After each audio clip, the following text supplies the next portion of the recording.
this is what I love about Trump. Is Trump an ideologue? No. What kind of ism does Trump ascribe to? Trumpism. Trump, that's what he ascribes to. Americanism, I guess. I don't know. This is a man who has brought together a disparate coalition of like weirdo, crunchy hippies and bow tie wearing traditionalists and libertarians and Silicon Valley tech futurists. And like, it's the craziest coalition ever. Yes. And he has brought them together and won the popular vote for the first time in 20 years as a Republican. And it's an amazing thing to see in action because he's got a vision and he's just a force of nature. And so the question, I think, on a lot of our minds now, I think this is what all this Trump is dead discourse is about. There was this viral meme that Trump died because he got a bruise on his hand or something. He went to play golf one day. They said he was dead. No, he's still around. He's around. I verified that. Yes, you know, he's still around. And I think a lot of that is an anxiety of, wow, we got this reprieve from all the craziness and all the decay and all the division. And we won the popular vote. You know, things are on track. And what happens next? When the patriarch's gone? Well, I mean, you know, what happens in families when it can be really hard. Yes. It can be really hard. I have a lot of confidence in J.D. Vance. Yes, I think he's quite clearly at this point set up the vice president as the successor. I hope that's right. It seems like in the cabinet meeting the other day, he said, look, Rubio's done a great job in the 15 jobs that he's doing in the admin. At least 15. But he said in the cabinet meeting the other day, and I noticed it, and no one around me seemed to have heard this line. He goes, everyone was talking about what a great job Rubio was doing. And he said, wow, Marco, you've just been amazing. Frankly, I hope you never run for another office because I want you to do this for the rest of your life. And I said, well, that seems like a win. If those are the two most, not papabile, they're most like presidential abile, you know, for 2028. So that seems like he's saying, no, the vice president is my natural successor. Trump drops these bombs in every conversation you have with him. I haven't interviewed him that many times because it's so difficult. Dizzying. Dizzying. Because he does the weave famously. But every time I've interviewed him, like 3 days later, I'll think, what, did he just say that right in the middle of the, right? Yes. Yesterday, he was doing an interview with the Daily Caller. Right in the middle of the interview, he was talking about Israel, and I love Israel, and no one's done more for Israel than I've done, and, you know, rooting for Israel. He's very pro-Israel, of course. And then he goes... they used to own Congress or whatever. He said that. He goes, you know, the Israel lobbyists totally control Congress like nobody else. That's not true anymore. I'm like, did you just say that? Yeah. It was amazing. I remember in the interview or the press conference with Netanyahu, this was months ago, and I don't think I was taken in by theatricality. I think this was real when he said, and look, what we're going to do is the United States is going to take over Gaza. And you look at Netanyahu and he looks at Trump and he kind of looks nervously at the audience. He's kind of laughing, but kind of not laughing. And he's like, what is it? He goes, we're going to take over Gaza. We're going to build a big Trump casino there or whatever. I don't know what he's going to do. You know, we're going to build it. It's going to be beautiful. It's going to be the Riviera of the Middle East. And it was so apparently out of left field. And I'm not even convinced he's totally sincere on that. I think he's a great negotiator and he's working other angles. It was weird. I was actually in the Middle East that day when that happened, and I was eating with a bunch of, you know, local residents who run the government in the country I was in. And I'm like, and I was actually sitting at the table and they played that. Everyone's staring at this. And I thought, I don't know, what the hell is that? Yes. What do we have to do with Gaza? Like, my instinct is always like, we got nothing to do with this. Yeah, I'm out. I'm good. You know, it's like when girls fight. Like, I don't want to get involved. I'll take Monaco. I'll take the French Riviera. I don't need the Gaza Riviera. That's exactly right. But their reaction was, I have no idea if this is true or not, but it was so interesting. They're sophisticated, very sophisticated. And they're like, oh, no, that's an attack on Netanyahu. Yes. That was their gut reaction. He's basically tweaking Netanyahu. Yeah. It wasn't a haymaker. It wasn't he wasn't collaborating on that. It was a little poke. And I think, so you think that too? Yes, I think it was a little poke at Netanyahu. In what way? In the sense that it's in the cabinet meeting the other day, Trump was asked, he said, you promised that this war would be over permanently in 5 seconds after you were inaugurated. And so when are we going to get a definitive conclusion to the war? And he laughs. A definitive conclusion. He turns to Steve Witkoff. He says, hey, Steve, how long this conflict, this has been going on? Thousands of years, is it? Yeah, there's no definitive conclusion. We're just trying to stop the bloodshed. We're trying to establish some kind of peace. And it's this brilliant move because in what other way are you going to get the Israelis and the Arab League and the Iranian regime all united in not liking this one plan is by suggesting we're going to go in and take it. And so, it's basically an intractable situation. There will not be any permanent resolution probably until the second coming. So what you want to do is just establish some modicum of political order. What I would especially like to see happen is a preservation of the holy sites and, pilgrimage access and all that.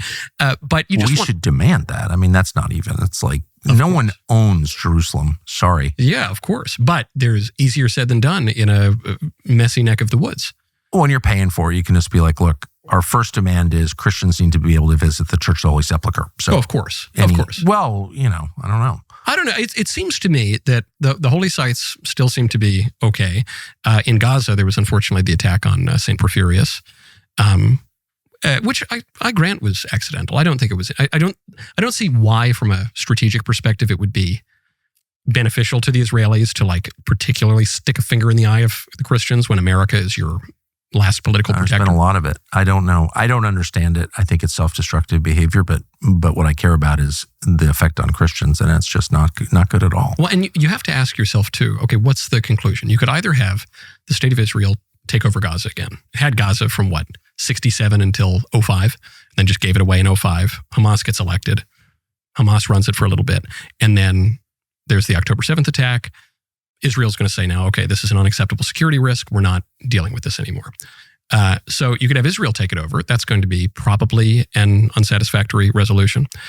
You could have the Arab League take it over, some of Egypt take it over. I don't know that they really want to do it. No one wants to touch that hot potato.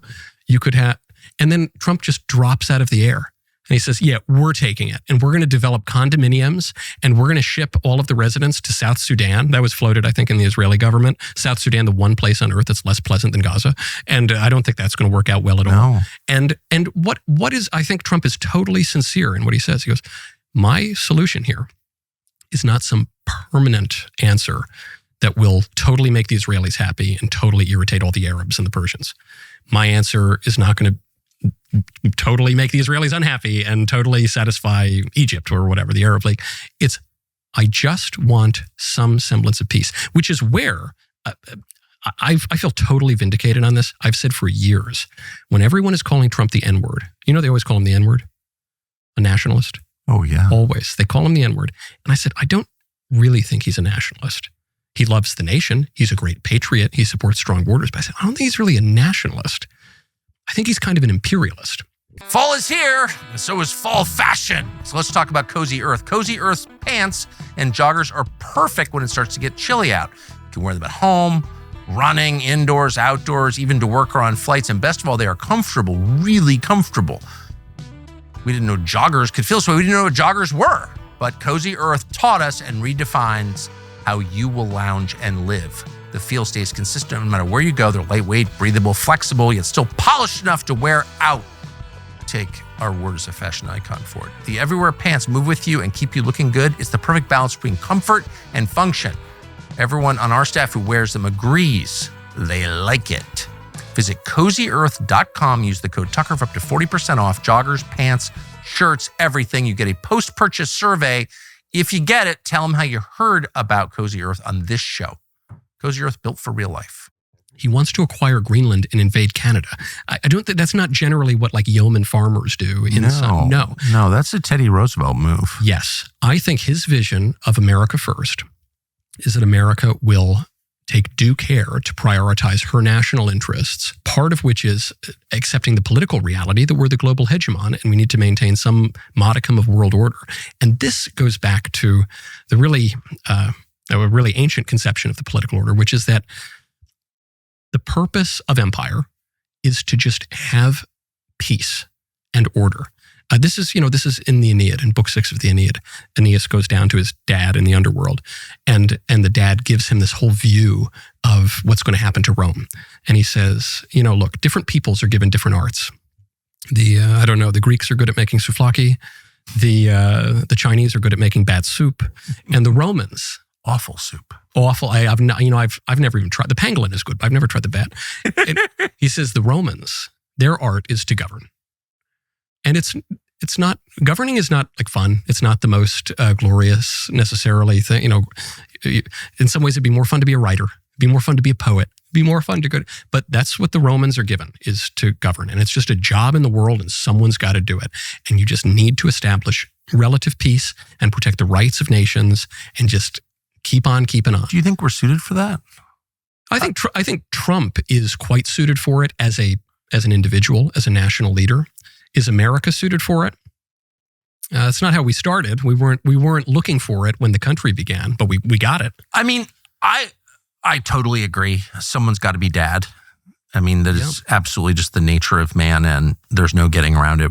In shirking it doesn't make it go away. So I completely agree with that. That's where I do agree with the neocons, I guess. Yeah, kind of. Yeah, but in a different way. Like, because the neocons, at their most extreme, would say we have an obligation because of the demands of history with a capital H to spread liberal democracy around the world. It's the that's just stupid. It's crazy. But like the smart, like I remember David Brooks, who was impressive. I know it's hard to believe, but at one point when I knew him 30 years ago, he was smart, and he would say, "Look, someone's got to take control because there has to be order at the center." And that's not stupid. Where I began to really hate the neocons, where my whole politics began to revolve around opposing them as an ideology, not as individuals, but the idea is bad. Some of the individuals, some of them. John Podhoretz. But no, it's when I went to Iraq. And the main takeaway for me is we're not good at it. Yeah. We're just like leaving aside the dumb spread democracy and all that nonsense, turn Baghdad into Belgium. It's just stupid. But what's not stupid is the idea that you can't have disorder because it metastasizes. And getting there, my assessment, and it has not changed in 25 years, is we're not suited for this at all because we don't have the self-confidence required to do it, because our society at its core is really thin. There's nothing really there, actually, other than some distorted version of capitalism, which is kind of disgusting. Do you think that was true, say, in the 50s and 60s, and it's changed? Or? I think the fight in the Cold War, the battle against the Soviets, gave a kind of clarity and purpose. Yeah. But even then, the U.S. sided with the Viet Minh, actually, in 1954 at Dien Bien Phu against the French. Like, there was never really a kind of consistent... that's little known. Yeah, but not even grand strategy, but like a consistent worldview or instinct. Like the English, for all their many faults, at the height of empire, the height of the Victorian period, like they really believed they were superior. Now we deride that as racist, but you have to have that. You have to believe my way is the better way, or why are we doing this in the first place? To extract minerals? Like that's not, over time, people can't sustain that. You really have to have an evangelical spirit, and we don't have that. Thanks for watching our YouTube channel. We hope you'll subscribe to it. And by the way, you can hit the little bell on there and get notifications every time we produce a video. We hope you'll do that also.